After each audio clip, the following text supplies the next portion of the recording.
Malala Yousafzai, a Pakistani activist for female education, once said, "I raise my voice not so I can shout, but so those without a voice can be heard. We cannot succeed when half of us are held back."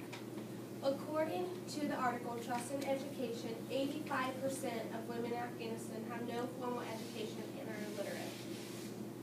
I strongly believe that education for women should be practiced everywhere, and I'm extremely passionate about this issue because I could not imagine not being able to go outside my house or not being able to learn. I have always believed that education is and always will be the key to success. And in my speech, I'm going to discuss the history of Afghanistan, the current conditions women in Afghanistan are facing regarding education, and the ways to improve education in Afghanistan. So first, I am going to discuss the history of Afghanistan. And on December 24, 1979, the Soviets forced their way into Afghanistan in hopes of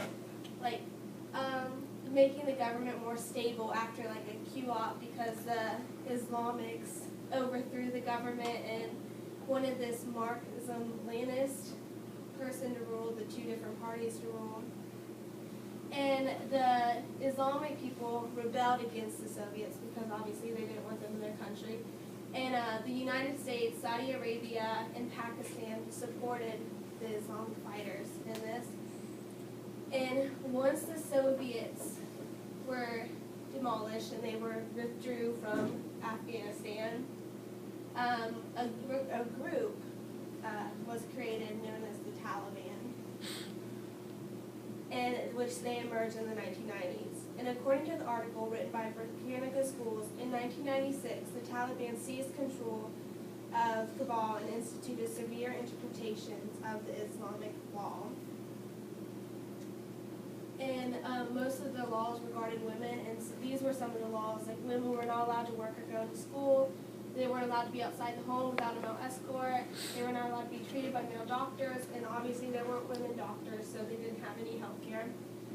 They were not allowed to laugh, they were forced to wear a burqa, they were not allowed to have pictures of them in their houses in newspapers or books, and all of their windows were painted over so men could not see them through their house.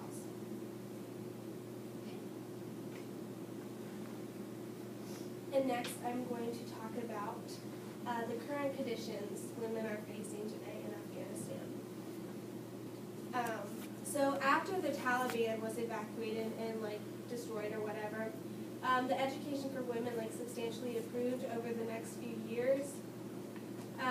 But according to the Trust in Education article, only 40% of Afghan girls attend elementary school, and only 1 in 20 girls attend school after 6th grade. And then this is because most girls marry really young in Afghanistan, and they marry people in their 60s, who are a lot older than them. They marry older men, and since they are so old, the girls drop out of school, and then they just cook and clean for the men. And because of the lack of stability in Afghanistan after the 3 decades of war, many families force their daughters into marriage to kind of protect them from being kidnapped or raped in society. And also, many people don't want their girls to go to school because they want them to be close to home. And because a lot of the schools were burned down during the Taliban's reign, there aren't a lot of schools in Afghanistan for girls. And another reason why a lot of girls don't go to school in Afghanistan is because of the strict Islamic laws that the Taliban enforced, and a lot of people still believe those laws, and that women cannot go outside their homes or go to school, and they believe that they still should not be allowed to work. So women today are still fighting. And then this is Malala, which was the quote I said earlier, and she was actually shot in the face when she was advocating for education. And this was one of her quotes. It says, "I don't mind if I have to sit on the floor at school.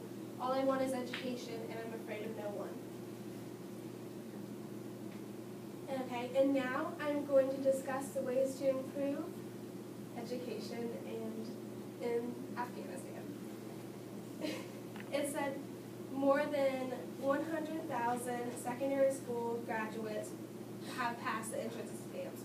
So it says 100,000 girls have passed exams and that they could go to college.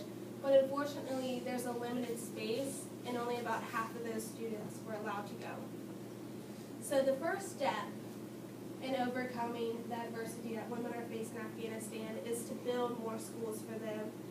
And also, we need to promote it. Like, we need campaigns, and we need to raise the awareness for girls to go to school, because a lot of them believe that they can't go to school.